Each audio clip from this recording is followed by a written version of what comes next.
Now y'all remember this beauty right here, right?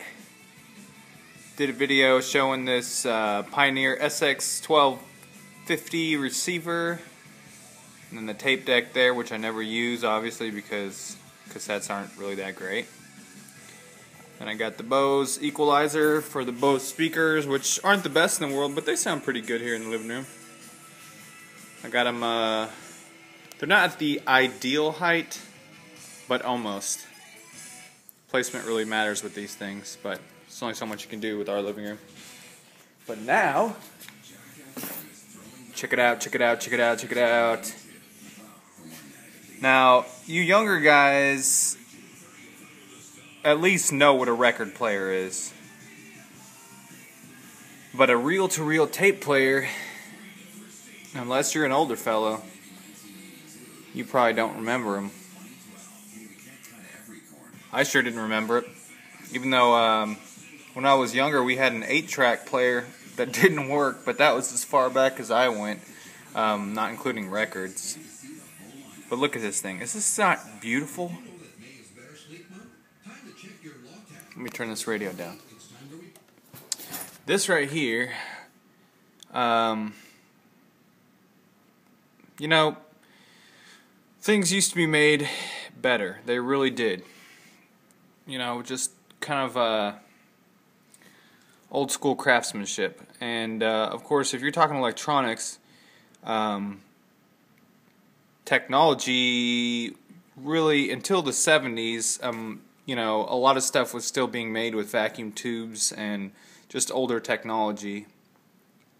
And so, you know, a lot of stuff, I mean, that was good for some things, guitar amps and stuff like that. People still want, you know, tube amps, and people still use a lot of tube technology for certain recording applications and whatnot. But you know, transistor boards and stuff like that got to a point in the 70s where, you know, the old school craftsmanship and the technology were kind of at a perfect point. At least we're talking as far as electronics, stereos and stuff like that. There's plenty of horrible things that came out of the 70s, but this is not one of them. Reel-to-reel tape player. I really don't know much about it. I don't even have reel to play in it, but it's beautiful, so I have it. I am going to get some tapes, and I'll be able to play something, but right now it's essentially decoration. But it fits in with our 60s, 70s type theme we got going in our house. Works as far as I know. You have to push this little tension rod and then the reels spin. Can't wait to get some tape. You can even record yourself.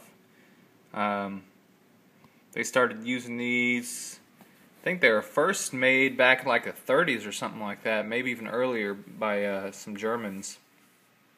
And the technology was captured, or at least the better version of it was captured by Allied troops. And Bing Crosby actually used it.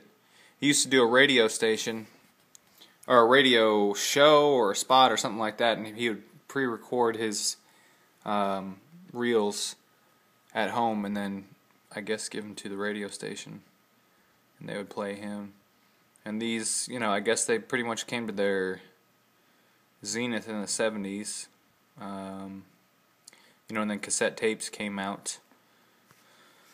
I mean, records were still being played up until the early 90s, and then cassette tapes came out, and, you know, it was a more mobile music media, or medium, I guess you should say, and, you know, better, and it had, you know, more playtime than a 8-track, and it was just overall better, even though the sound quality is pretty crappy. These are supposed to have excellent sound quality, maybe even exceeding records. And some people, some hardcore audiophiles still use them. That's not why I have it. I just have it because it looks cool. I love that red and the blue button and the big old meters. Just so cool looking. It has this little cover that goes on it. Let me stick that on there. One-hand camera work. Sorry.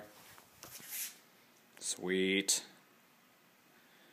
Anyways, guys, that's all I got for you today. Talk to you later.